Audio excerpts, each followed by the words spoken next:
नमस्कार। उद्यम र रोजगारमा स्वागत छ। देशको समग्र अर्थतन्त्र उद्यम र रोजगारसँग सरोकार राख्ने कार्यक्रम उद्यम र रोजगारले आर्थिक विकासका लागि आवश्यक सम्पूर्ण पक्षलाई आफ्नो विश्लेषणको विषय बनाउँछ।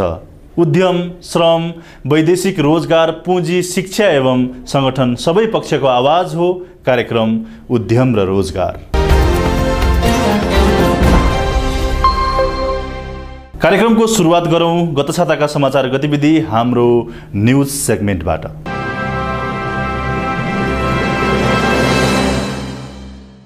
नेपाल वैदेशिक रोजगार व्यवसायी संघका अध्यक्ष विमल ढकालले श्रम मन्त्रालय र वैदेशिक रोजगार विभागका गतिविधि व्यवसायीलाई त्रसित बनाउने, व्यवसाय बन्द गर्ने खालको अराजकतापूर्ण रहेको बताएका छन्।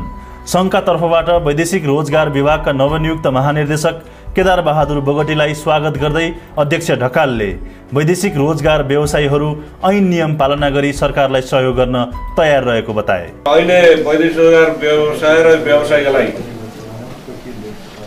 श्रम मन्त्रालय र वैदेशिक रोजगार विभागका विगतका केही क्रियाकलापहरूले मन्त्रालयको पनि र विभागको पनि जुन एक्टिभिटी चाहिँ भइरहेछ, यो चाहिँ व्यवसायलाई प्रशिक्षित बनाउने र व्यवसाय बन्द गर्ने र अत्यन्त मलाई भन्नै पर्यो अराजकतापूर्ण अवस्था थियो अहिले र यो अवस्थामा चाहिँ नयाँ महानिर्देशक आउनु भएको छ र मैले यहाँलाई अनुरोध के गर्न चाहन्छु भने हामी व्यवसायी हामी पेसा गरेर बसेका छौँ। नेपाल सरकारले गरेका निर्णय, नेपाल सरकारका नीति नियम, ऐन कानुनका परिधिभित्र रहेर हामी काम गर्छौँ। विगतमा विभागबाट पूर्वाग्रह राखेर एउटै प्रकृतिका फाइलहरूमा पनि फरक निर्णय गरेको बताउँदै संघका अध्यक्ष ढकालले आगामी दिनमा विभागका नवनियुक्त महानिर्देशकबाट व्यवसायीले सकारात्मक अपेक्षा राखेको बताए। एउटै प्रकृतिका फाइलमा फरक निर्णय हुने जुन परिपाटी जुन यो अलिकता देखियो र यसलाई चाहिँ सच्याएर र के हो काम गर्दै जाँदाखेरि सानातिना गल्ती कमी कमजोरी हुन्छन् र सानातिना गल्ती कमी कमजोरीलाई चाहिँ तपाईँको सच्याउने मौका दिएर र अगाडि बढ्ने जुन गर्नुभयो भने र हाम्रो बिचको जुन सहकार्य एकदम योलाई सौहार्दपूर्ण हिसाबमा हामी अगाडि बढ्न सक्छौँ। स्वागत कार्यक्रममा विभागका नवनियुक्त महानिर्देशक केदार बहादुर बोगटीले हिजोभन्दा आज सुधार गरौँ भन्दै वैदेशिक रोजगार व्यवसायीले पनि आत्मसमीक्षा गरेर अघि बढ्न आवश्यक रहेको बताए। व्यवसायीका समस्याका विषयमा छलफल गरेर अघि बढ्ने प्रतिबद्धता व्यक्त गरे। हिजोभन्दा अलिकति इम्प्रुभमेन्ट गरौँ अब त भने अनि आफूलाई पहिले यसरी के हो इम्प्यासी पनि गर्छौँ। इम्प्यासी चाहिँ कस्तो भने यतैतिर नहेरौँ, विभागतिर आफ्नै संस्थामा हेरेर एकचोटि आँखा चिम्ले जजमेन्ट पनि गरौँ होइन, मैले के गरेको छु त है यो व्यवसायमा भनेर एकचोटि आत्मसमीक्षा पनि गर्नु। त्यसबाट के देखिन्छ भने सुधारको बाटो देखिन्छ।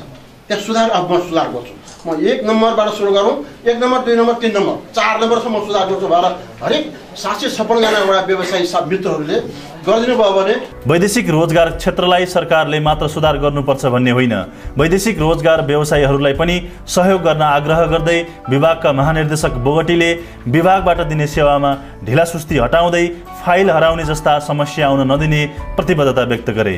यो व्यवसायमा सरकारले मात्र यहाँ सुधार गर्नुपर्छ भन्ने होइन, यहाँहरूसँग नि छ नि समस्या त, त्यसमा पनि गरौँ र हाम्रो अनि यहाँले गर्दै जाँदाखेरि हाम्रो पनि सहयोग छ र हाम्रो काम कारबाहीहरूमा ढिलासुस्ती हुन म सकेसम्म म कुनै हालतमा म दिन्न। म ढिलासुस्त हुने, फाइल हराउने भयो भने म साथीहरूलाई पनि मैले मेरो मात्र त साथीहरूलाई मैले त्यो कलम चलाउनु पर्ने हुन्छ।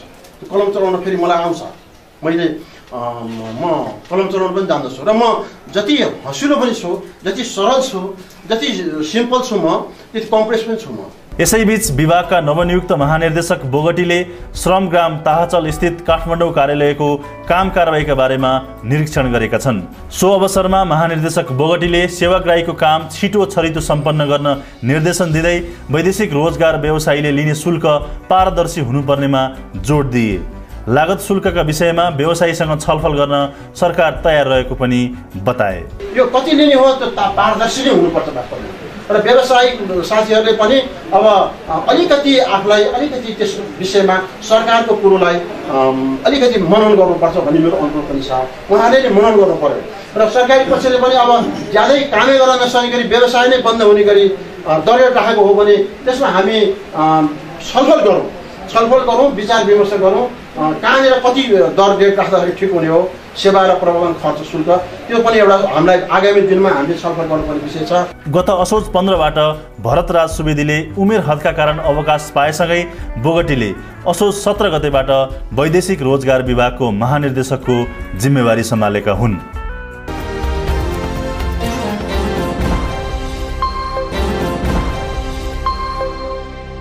दर्शकवृन्द, कार्यक्रम उद्यम र रोजगारमा पुनः स्वागत छ।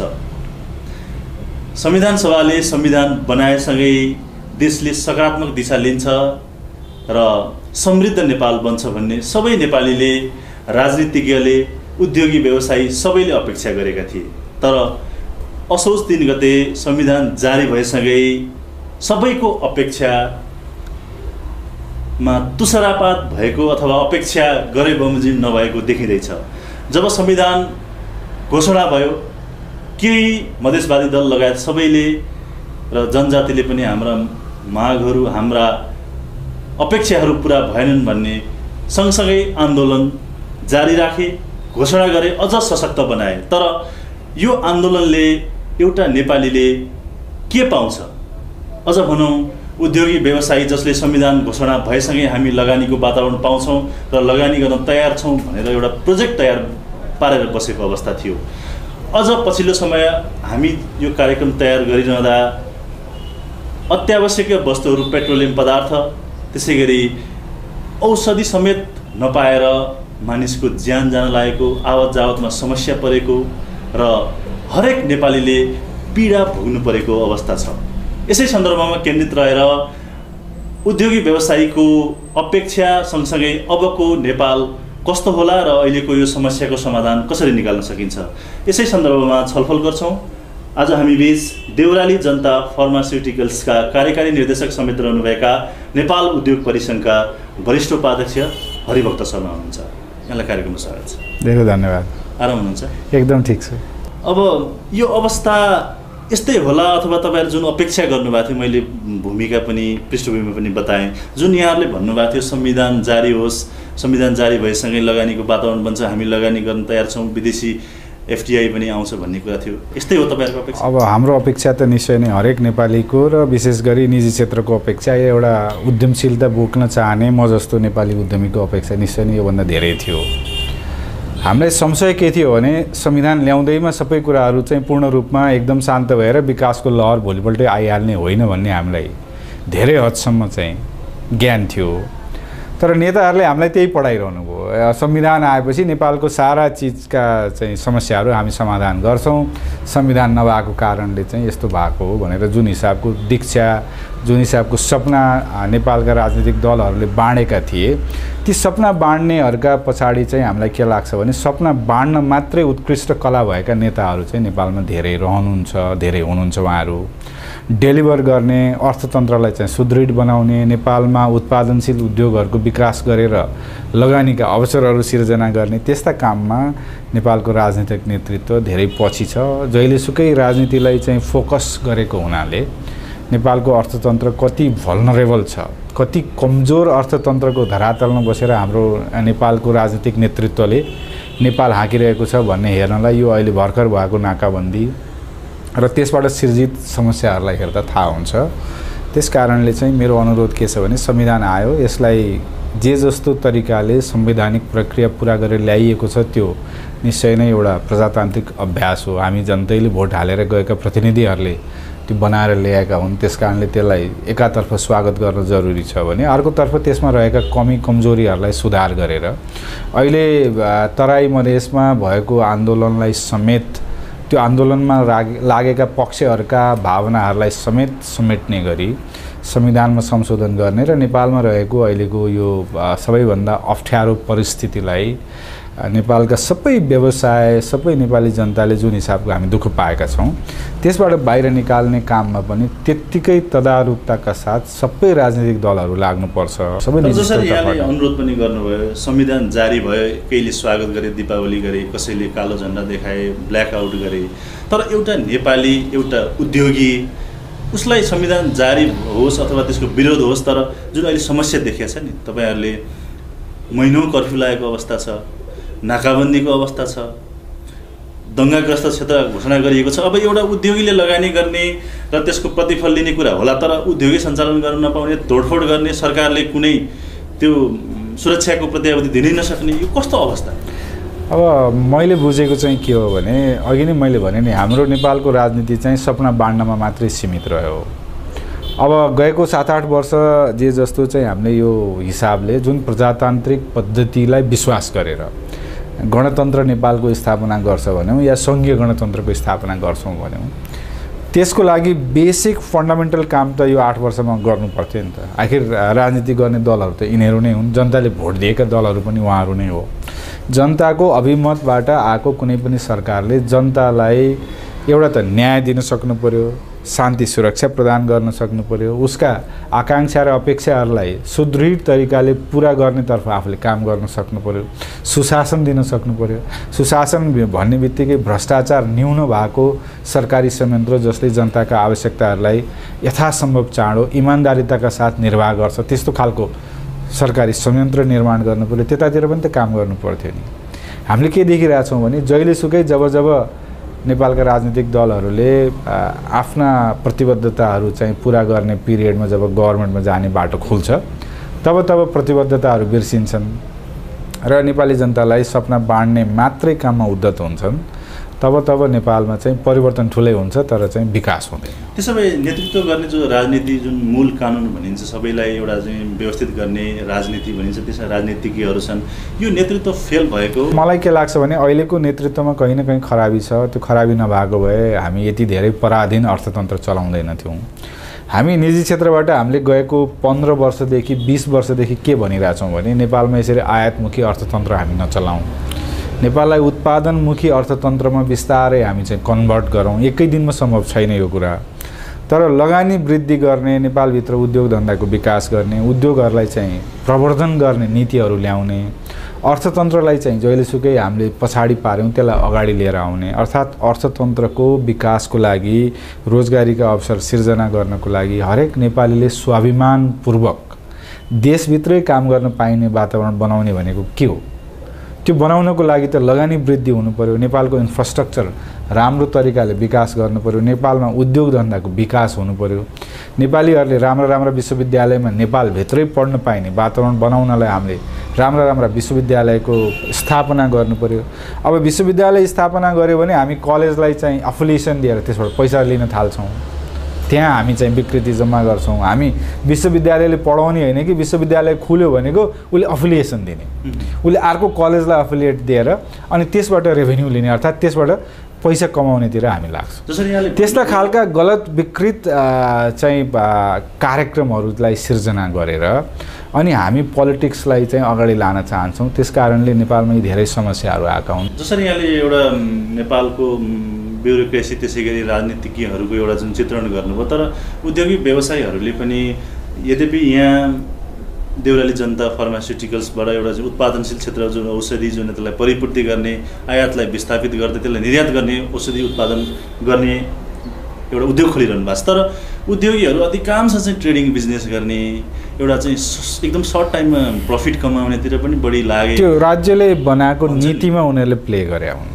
हामीले के हेर्नु पर्यो भने के नेपालमा हामीले चाहिँ उत्पादनशील उद्योग खोल्नको लागि तिनीहरूलाई प्रोत्साहन गर्नको लागि नीति बनायौँ, के हामीले त्यस्ता खालका वातावरणहरू सिर्जना गऱ्यौँ या त्यस्ता खालका अवसरहरू हामीले सिर्जना गऱ्यौँ जुन अवसरलाई उद्यमीहरूले लालायत भएर लगानी बढाउन्।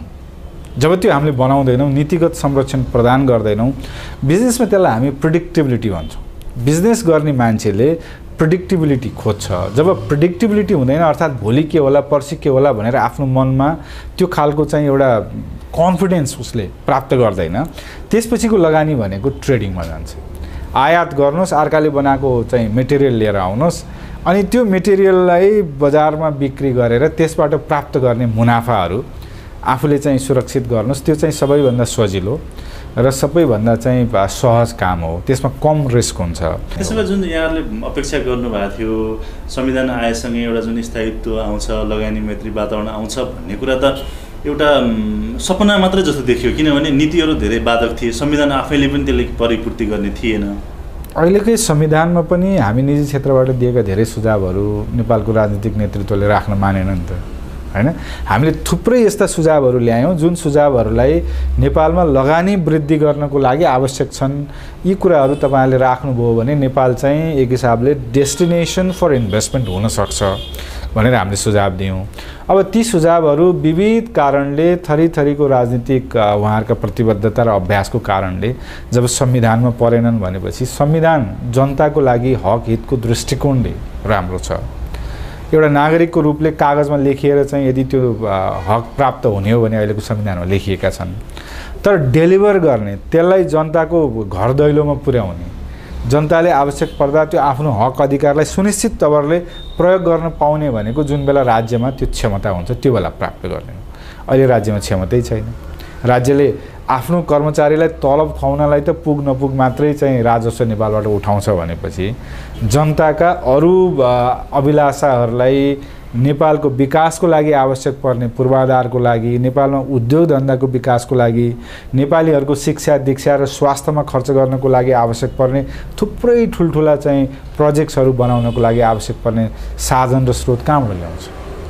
त्यसकारणले राज्य कमजोर बनाएर संविधानमा ठुल्ठुला कुरा लेख्दैमा चाहिँ डेलिभर हुन गाह्रो छ। यस्ता संसारमा धेरै ठाउँमा देखिएका छन्। त्यसकारणले मेरो विनम्रतापूर्वक अनुरोध के हो भने अब नेपालीले मेहनत गर्ने बेला आयो। अब नेपालीले बढी मेहनत परिश्रम गरेर काम गरेर नेपालको विकास गर्ने कि सानसाना कुरामा चाहिँ छुट्टी दिँदै घरमा बस्दै अनप्रोडक्टिभ काम गर्ने? यसो भन्न सकिन्छ जसरी यहाँले जोड्नुभयो, अब संविधान त जारी भयो तर हाम्रा हिजोका सोच, काम गराई, व्यवहारहरू परिवर्तन गर्न सकेन भने समृद्ध नेपाल, नयाँ नेपाल बन्दैन। त्यो कुराले मात्रै नेपाल बन्ने होइन। भाषण गरेर बन्ने भएको भए त हामी बनिसक्थ्यौँ। भाषण गर्नमा त हाम्रो नेतृत्वलाई कसले गर्ने हो? राज्यले गर्ने हो, हामी सबै नागरिकले गर्ने हो, व्यवसायी उद्यमी कसले गर्ने? मलाई के लाग्छ भने म एउटा व्यवसायीको रूपमा म 15-20 घण्टा काम गर्छु, हरेक दिन गर्छु। मैले त आफ्नो गर्नुपर्ने दायित्व एउटा एन्टरप्रेनरको रूपमा, एउटा उद्यमशीलता विकास गर्न चाहने एउटा नेपाली नागरिकको रूपमा मैले गरिरहेको छु। मलाई अझ बढी माथि जाने अवसर सिर्जना गर्ने, मलाई प्रोत्साहन गर्ने जिम्मा त अब राष्ट्रको पनि हो नि त। त्यसकारणले हामीले अब के चाहिँ खालको संस्कृतिको विकास गरौँ भने नेपालमा काम गर्ने संस्कृतिको विकास गरौँ, कामलाई सम्मान गरौँ, कामलाई सानो र ठुलो भनेर त्यसलाई चाहिँ तह तहमा हामी नबाँडौँ। जुनसुकै काम पनि सम्मानजनक काम हो। नेपालीले अब चाहिँ मागेर खानु हुँदैन, काम गरेर खानुपर्छ भन्ने एउटा संस्कृतिको विकास गरौँ। त्यो गर्नको लागि मेरो विनम्रतापूर्वक अनुरोध नेपालका राजनीतिक दलहरूले पनि अब चन्दा मागेर दल चलाउनु हुँदैन। रुल अफ ल जुन हामी भन्छौँ, अर्थात् नागरिक सर्वोच्चता र कानुनको सर्वोच्चता स्थायी रूपले अब हामीले चाहिँ स्थापित गर्नुपर्छ। त्यसको लागि अहिले आएको संविधानलाई पनि लागू गरौँ। हामी सरकारसँग सहकार्य गर्न अत्यन्त उत्सुक छौँ। हामी निजी क्षेत्रको तर्फबाट अझै पनि म सबै नेपाली दाजुभाइ दिदीबहिनीहरूलाई के अनुरोध गर्न चाहन्छु भने अब हामी चाहिँ हडताल बन्द गर्ने या छुट्टी मनाउने चाहिँ चिजहरूलाई चाहिँ सकेसम्म कम गरौँ, बढी मेहनत गरौँ, बढी काम गरौँ, ताकि भोलि हाम्रा बालबच्चाहरूको लागि नेपाल चाहिँ एउटा सुन्दर र बस्न लायक मुलुक बनोस्, समृद्धशाली मुलुक बनोस्। जुन कुरा यहाँले राख्नुभयो असम्भव पनि छैन, विश्वले एउटा गरेका छन्, संसारमा धेरैले गरेका छन्। हाम्रो अपेक्षा छ, हामीले यसलाई सपना जस्तो देखिरहेछौँ। जसरी नेपाललाई समृद्ध बनाउन उत्पादनशील क्षेत्रमा लगानी बढाउनुपर्छ भनेर राज्यले पनि भन्छ, तपाईँहरू जस्तो उद्योगीले पनि भन्नुहुन्छ, उद्योगीका विभिन्न सङ्गठन सङ्घले पनि भन्छन् होइन। तपाईँ आफै चाहिँ एउटा उत्पादनशील क्षेत्रको एउटा औषधि उत्पादन गरिरहँदाखेरि यहाँ श्रम समस्या अथवा राज्यका नीतिगत समस्या भन्नलाई सजिलो छ, सुन्दाखेरि उत्पादनशील क्षेत्रमा लगानी गरौँ भन्छ, राष्ट्र ब्याङ्कले नि एउटा लगानी गर्ने सीमा तोकेको छ, तर साँच्चै उद्योग चलाइरहँदा चाहिँ कस्तो महसुस हुन्छ? मलाई त के लाग्छ भने यो कुनै ठुलै चाहिँ पूर्वजन्ममा गरिएको चाहिँ अप्ठ्यारो कामको प्रतिफल जस्तो लाग्छ आज उद्योग चलाउन जस्तो गाह्रो अहिले केही पनि बनाइएको छैन नेपालमा उद्योग चलाएपछि न त त्यहाँ सामाजिक रूपले त्यसलाई संस्थागत रूपमा सहयोग प्राप्त छ, न नेपालको कानुन र त्यसलाई एक्जिक्युट गर्ने अथोरिटिजहरू भनौँ न, त्यो भनेको नेपाल सरकारका अङ्गहरू, त्यहाँबाट जुन हिसाबको उद्योग धन्दालाई सहयोग प्राप्त हुनुपर्ने हो तिनीहरूलाई न सहयोग छ। अहिले जस्तो यही डिजेलको क्राइसिसको कुरा गर्नुहोस् न, अहिले हामी कहाँ पेट्रोलियम प्रोडक्टको सङ्कट पर्यो, हामीलाई चाहिँ क्राइसिस भयो, तर ट्याक्सीलाई 10 लिटर हामी पेट्रोल दिन सक्छौँ, उद्योगलाई 100 लिटर दिन सक्दैनौँ? सक्छौँ कि सक्दैन मलाई थाहा भएन। मैले हेर्दाखेरि त संसारमा अरू मुलुकको हामीले उदाहरण हेरौँ, उनीहरूले उद्योगलाई जहिलेसुकै प्राथमिकता दिन्छ। त्यसकारणले मेरो भनाइ के छ भने हामी यस्ता निर्णयहरू गर्छौँ जुन निर्णयले उद्यमीहरूलाई चाहिँ उद्वेलित बनाउँछ, उनीहरूलाई चाहिँ नेपालको समग्र वातावरणमा उद्योग धन्दाको विकासको लागि चाहिँ सरकार संवेदनशील छैन भनेर बारम्बार ती कार्यक्रमहरूबाट ती नीतिहरूबाट हामी प्रताडित हुन गइरहेछौँ। त्यसकारणले त्यस्ता कार्यक्रमहरूमा संवेदनशील हुनलाई म अनुरोध गर्न चाहन्छु नेपाल सरकारलाई। पेट्रोलियम पदार्थको हाहाकार छ, अहिले पैदलै हिँड्नुपर्ने, एकदम घन्टौँ घन्टा हिँड्नुपर्ने अथवा गन्तव्य नै रोक्नुपर्ने, बिरामीले चाहिँ उपचार नपाएको अवस्थाहरू छन्, अक्सिजन छैन। अब तपाईँ औषधि उत्पादन पनि गर्नुहुन्छ, औषधिको अवस्था कुरा गर्दा अत्यन्तै भनौँ न, पेट्रोलियम पदार्थ त लो नहुँदा मान्छे हिँड्ला, तर बिरामीले औषधि पाएन भने के होला? अहिले हामीसँग के छ अवस्था भन्नुहोस् त? अब औषधिको हकमा जहाँसम्म मेरो ज्ञान छ, म औषधि उत्पादक पनि हुँ, त्यस कारणले चाहिँ धेरै हदसम्म यो व्यवसाय बुझेको छु, आवश्यकता बुझेका छौँ हामीले। हामीसँग बेसिक इसेन्सियल प्रोडक्ट्सहरू हामीसँग छन्, हामी बनाउन सक्छौँ, तर त्यसको लागि सरकारले हामीलाई अपरेट गर्ने वातावरण चाहिँ बनाइदिनुपर्छ। उदाहरणको लागि मेरै इन्डस्ट्री चलाउनलाई, देउराली जनता फार्मास्युटिकल्स चलाउनलाई 1 घन्टामा करिब 600-700 लिटर हामीलाई यदि डिजल चाहिन्छ त्यो दिनु पऱ्यो नि। हामीले पाइरहनु भएको छ, कहाँबाट पाउँछ, कसले दिएर पाउनु? त्यस कारणले हामीलाई चाहिने डिजल उपलब्ध गराइदिने, अपरेट गर्ने वातावरण उपलब्ध गराइदियो भने मेटेरियलहरू चाहिँ हामी व्यवस्थित गर्न प्रयत्न गर्छौँ। कच्चा पदार्थ पनि गर्छौँ नि, हामी केही न केही उपाय निकाल्छौँ। खालि हाम्रो चाहिँ रोडवेजहरू ब्लक भएको, सबै चिजमा सर्टेज हुँदैन। हामी त्यो गर्ने ताकत राख्छौँ किनकि हामी लोकल इन्डस्ट्री भएको हुनाले त्यो क्षमता हामीमा छ। तर सरकार पनि त्यत्तिकै संवेदनशील भएर कुन औषधि कहाँनिर सर्टेज भयो त्यो डेटा हामीसँग सेयर गर्नु पऱ्यो।